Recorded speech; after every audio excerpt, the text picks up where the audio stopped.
Mga tao talagang aalmusal nila, daing. Tanghalian nila, daing.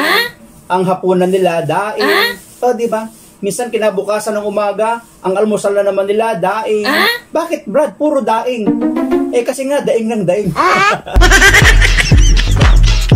Ang ating pong title, kung inyong mababasa dyan sa harap ng inyong cellphone, dyan sa ating live, ay humingi at bibigyan. Yan, humingi at bibigyan. Sa ating pong pagbasa, meron pong ginamit na isang kwento, maaring parabor o talinghaga, na mayroon pong magkaibigan, na yung isang kaibigan ay may bisitang dumating, kaya lang wala siyang pagkain, wala siyang maihain o maibigay. Kaya ang unang inisip niya, yung kanyang kaibigang malapit na pwedeng takbuhan at hingian ng tulong. Yun yung kanyang unang nasa isip eh.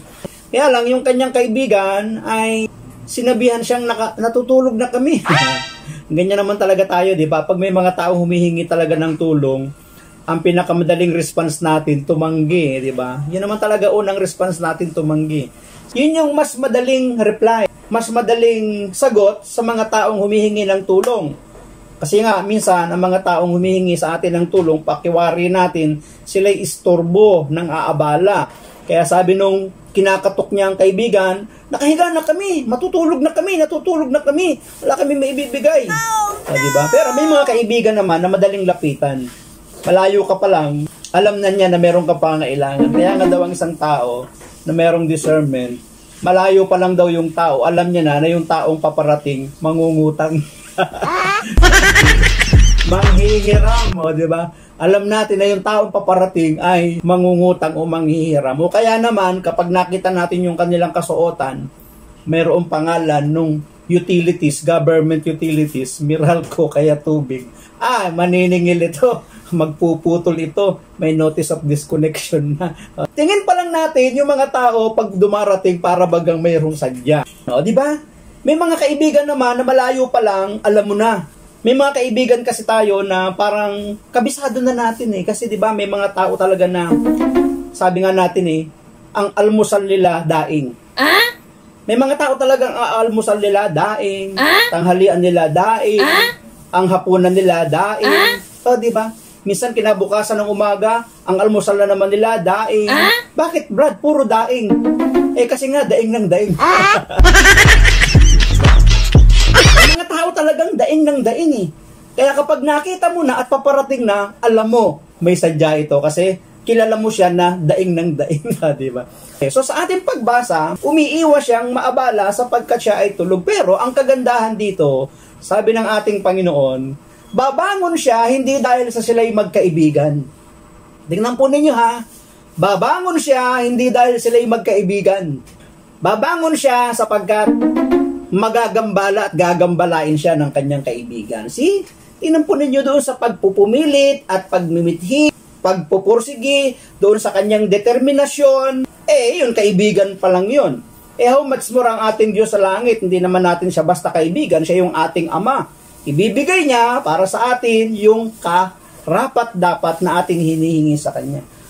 Magbibigay ang Diyos hindi dahil na-istorbo siya, magbibigay ang Diyos hindi dahil na aabala mo siya, magbibigay ang Diyos sapagkat siya ang ating Diyos, siya ang ating Ama, tayo ang kanyang anak. Ibibigay niya ang Espiritu Santo sa mga humihingi sa Kanya. Tingnan po ninyo sa ating pagbasa, kung ikaw ay magulang, humihingi siya ng tinapay, humihingi siya ng itlog, ang ibibigay ba niyo'y bato? Ang ibibigay ba niyo'y ahas? Kung kayong masasamang ama, sabi doon eh, hindi nyo ibibigay yung hindi talaga kailangan ng inyong anak, kundi ang ibibigay nyo yung kanyang pangangailangan. Di how much more ang ating Diyos sa langit, ibibigay niya yung para sa atin. O, diba? Dito, ini-specify sa ating pagbasa, ibibigay niya ang Espiritu Santo sa mga humihingi sa Kanya. Bakit? Kailangan po natin ng Espiritu Santo. Ang ikatlong persona sa iisang Diyos. Kasi kung walang Espiritu Santo sa ating buhay paglilingkod, manghihina tayo eh. Kasi ang trabaho at ministeryo ng Espiritu Santo, ipaalala sa atin yung kanyang mga aral. So, tingnan po ninyo. Ang trabaho at ministeryo ng Espiritu Santo, alam natin siya ang magpapaalala ng mga itinuro ni Jesus na pwede nating makalimutan, pwede nating makaligtaan, pwedeng mablangko tayo, di ba? Sapagkat sa dami na nating naririnig, sa dami nating natututunan, minsan nakakalimutan natin yung aral ng Panginoon. Kahit ang mga alagad nga, di ba, ang Panginoong Hesus ay mamatay, nakalimutan nila na sinabi ni Hesus na siya'y muling mabubuhay. Nakalimutan nila yun eh. So ano ang trabaho ng Espiritu Santo, di ba? Ipapaalala sa atin yung mga itinuro ng Panginoon. Nilinaw naman ni Hesus yan eh. Ang darating na kasunod niya ay walang sariling aral, walang sariling ituturo, kundi ipapaalala sa inyo yung aking mga itinuro sa inyo. Ang daladala pa rin ng Espiritu Santo ay yung aral na itinuro ni Jesus, i-remind tayo. Ang isa pang ministeryo ng Espiritu Santo, ang isa pang magandang ministeryo ng Espiritu Santo, siya yung ating advocate, siya yung ating tagapagtanggol. Alam naman natin na ang mga mananampalataya ay may accuser, may taga-akusa. Sino? Si Satanas at ang kanyang mga demonyo. Aakusahan ka ng aakusahan yan eh. So ano ang gagawin na trabaho ng Espiritu Santo? Siya yung ating abogado. Siya yung ating tagapagtanggol. Sapagkat wala tayong kakayahan na ipagtanggol yung ating mga sarili. Kaya mamamagitan ang Espiritu Santo para tayo ipagtanggol laban sa kaaway natin. So ano yung una? Siya yung magpapaalala. Pangalawa, siya yung ating tagapagtanggol. Marami po, kaya lang ito lang yung mga ilang bahagi lang. Ang isa pa na gusto ko pong tingnan natin yung ministeryo ng Espiritu Santo, yung patnubay, yung gabay. Alam naman natin na tayo madalas naliligaw, akala natin ito yung tama, akala natin ito yung totoo, akala natin tama ito, pero sa bandang dulo kapahamakan. So ang gagawin ng Espiritu Santo para hindi tayo maligaw, nandyan siya para gumabay, para mag-ingat, para mag-protect sa atin, para makarating tayo doon sa tamang ating pupuntahan. Tatlo lamang yung gusto nating bigyan ng pansin sa ministeryo, sa trabaho ng Espiritu Santo. Tagapagpaalala ng mga aral ay tinuro ni Jesus, siya yung ating advocate, siya yung ating abogado, siya yung ating tagapagtanggol. Ikatlo, siya yung ating gabay, patnubay, siya yung ating proteksyon. Sabi rito, ibibigay niya ang Espiritu Santo sa mga humihingi sa Kanya. Sinasabing may dalawang sagisag ang Espiritu Santo. Una, ang puting kalapate, dahil siya ang naglalapit sa atin sa Diyos. Totoo yun. Ang simbolo ng Espiritu Santo ay kalapate, sapagkat siya ang naglalapit sa atin sa Diyos. Ikalawa ay apoy. Siya ang apoy dahil siya ang dumadalisay at nagpapabanal sa ating mga sinasabi. So ang simbolo pa, paglalarawan ng Espiritu Santo, siya yung apoy na dumadalisay, sinasala yung lahat ng ating sasabihin sa panahon ng ating paglilingkod.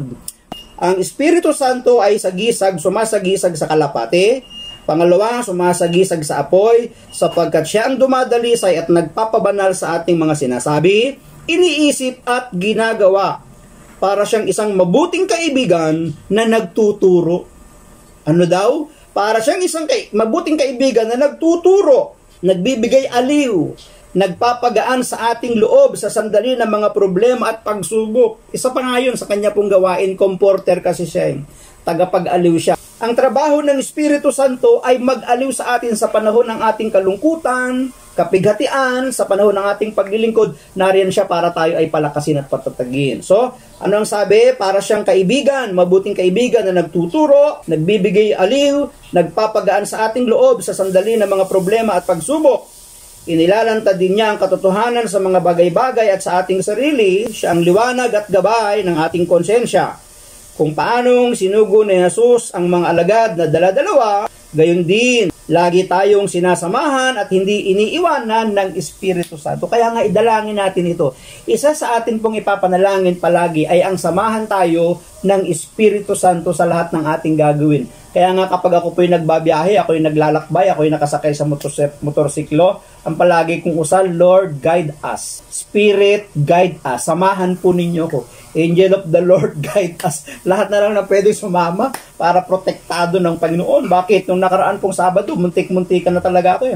Salamat na lang dahil nandyan yung patnubay at pag-iingat ng ating Panginoon. Sa kalsada, iniingatan po ako sa paglalakbay. Kaya yan yung ating hihingiin, isa sa ating hingiin. Ang Espiritu Santo sapagkat ibibigay ito sa atin ng Diyos. Kaya nga, marahan daw natin palaging awitin at mga dasal para sa Espiritu Santo at ipanalangin ang mga taong minsan sila man din ay dumaranas ng trial, suffering, persecution sa kanilang buhay paglilingkod para naman sila ay aliwin at palakasin at pagpalain din ng ating Panginoon. Thank you all for watching this here video.